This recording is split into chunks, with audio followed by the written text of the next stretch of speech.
What's going on, everybody? This is Afro Think Tank.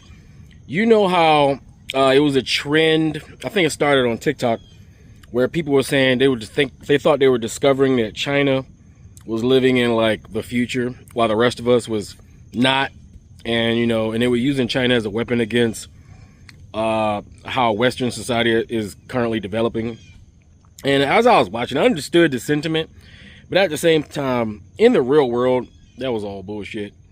Right? Because they would show China at night with all the glitz and glamour, all the lights and all these things, right? And people fell for it, right? They were like, oh man, China has this and China has that, which is true.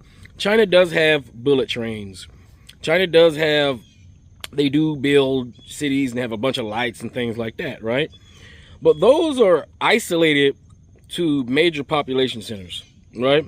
And that was propaganda from China towards the West to coerce people to invest in China, to go to China, to take their American money to China, right? And to shit on the West. But what you guys got to understand about China, right, is that they're about as undeveloped as Africa still, all right? Now, I know you see they build lots of cities. They're very good at building because they're a manufacturing-based country, right? So they can build quickly. It's not always the best material, best quality, but they can build very quickly, and they pride themselves on doing that, right? Because the West has cultivated China to manufacture and build things on behalf of the West. So, they manufacture and build things on behalf of themselves now, right? But you got to understand, just because it looks that way doesn't mean it is that way, right? People in China are suffering, all right? The majority of China looks like the stereotypical videos that you see about Africa. Most people in China are living in villages and huts in the countryside, like the stereotypical videos you see in Africa, right? Only the major cities where the money flows, where contractors and the government people live, do you see all that glitz and glamour. And just because it's pretty doesn't mean life is great, all right? Chinese people live under a different system than us, right? They have a bigger Big Brother program, right? They have a bigger surveillance program. They have the people of China are not citizens, but they are subjects. There's a difference. Citizens supposedly have rights, right? And they live under, a collective government that's meant to protect them. A subject is just that. You are a subject of the state, meaning the state owns you. You don't have really rights. We allow you to do things, but you're going to do what I say, when I say it, how I say it, or else, right?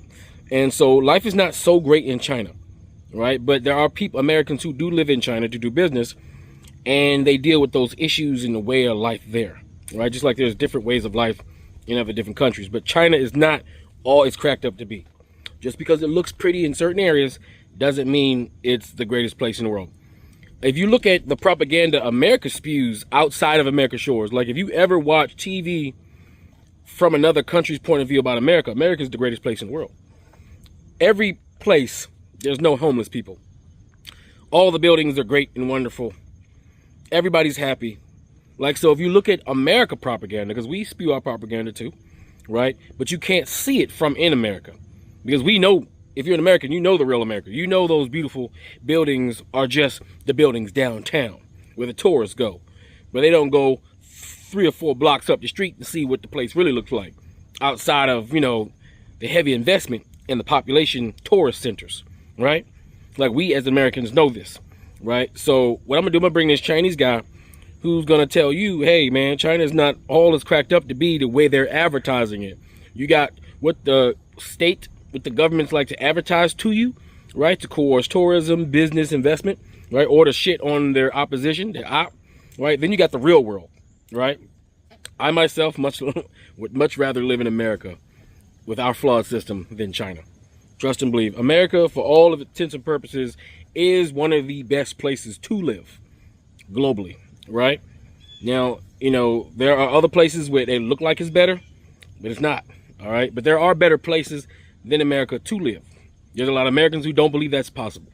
No way any place could be better than America. But there are. And some of those places are in Africa, right? But it's the American propaganda to tell you it's not, right? You see how TV, controlled by those individuals that we all know, right? and all media is controlled by very few people. And these very few people curate what it is that you believe, what it is that you see, what it is that you're able, the information you're able to gather and come up to, with a conclusion of, right? But great thing about the decentralized nature of information nowadays, as it's possible for anybody that puts a little effort to find out the truth, right? Via the internet, via social media, and iReporters. iReporters being people with cell phones in these places that show you what's the real deal is. For example, the guy I'm about to show you right now. So without further ado, let this Chinese guy tell you in the real world how China is. You guys tell me what you think in the comment section. Just Afro Think Tank. Learn something, teach something. I'm out. I'm honestly tired of hearing people say China is already living in 2050 while the rest of the world are in 2025. Yes, it's the Chinese. I'm proud of the huge transformation over the last 40 years. Our modern tech like EV, the bullet trains, skyscrapers, developed cities like Shanghai and Beijing are truly leading the world. But that's not the full picture of China. I live in Shanghai, but I've also traveled to many rural areas and the tier 3, tier 4 cities in China. I also have many friends from those areas. Life there is way harder, with an average income of just 300 to 400 US dollars a month.